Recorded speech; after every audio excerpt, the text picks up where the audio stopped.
Hello, this is Ian from Wild Survival 101. Today we're going to talk about primitive cooking techniques that work anywhere. Cooking never fails. So what we're going to cover today, that 3 techniques that work with just rocks, sticks and fire. Here's the key points. What you need is a natural frying pan for primitive cooking. It's perfect for steaks, eggs, flatbreads. So only use dense, dry rocks, because if you take rocks from streams that are sat in water, then when you heat them, the rot will explode. So you can test rocks by tapping them. Hollow sounds equals danger.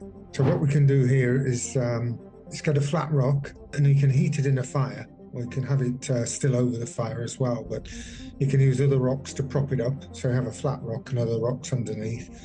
Put the fire underneath, and if you get that flat rock, really clean it off, and then you can put your food straight on it as well. It's a natural frying pan. If you have your own frying pan, then you can use that as well. Second method is tripod and spit primitive cooking, as we call it. So you can put 3 branches together, lashed at the top, and then have a cord coming down and tie your pot to that over the fire as well.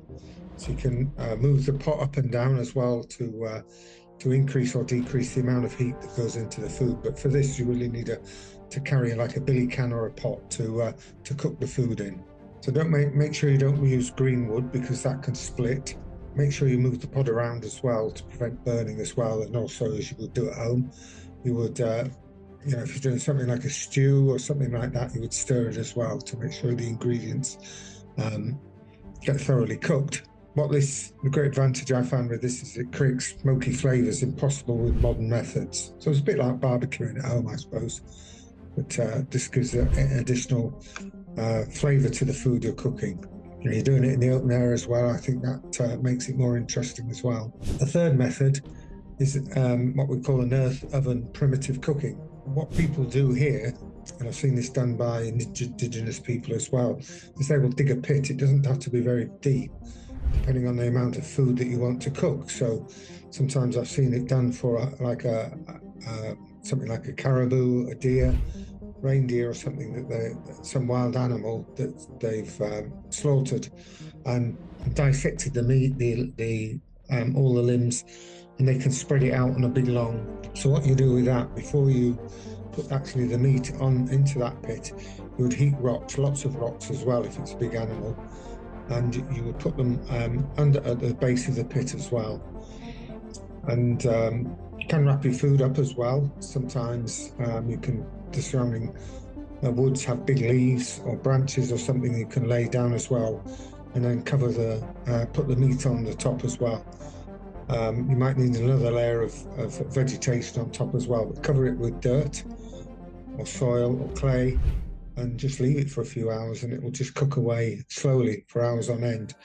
You might need to check on it periodically and just make sure it's thoroughly cooked, and you return to a perfect meal.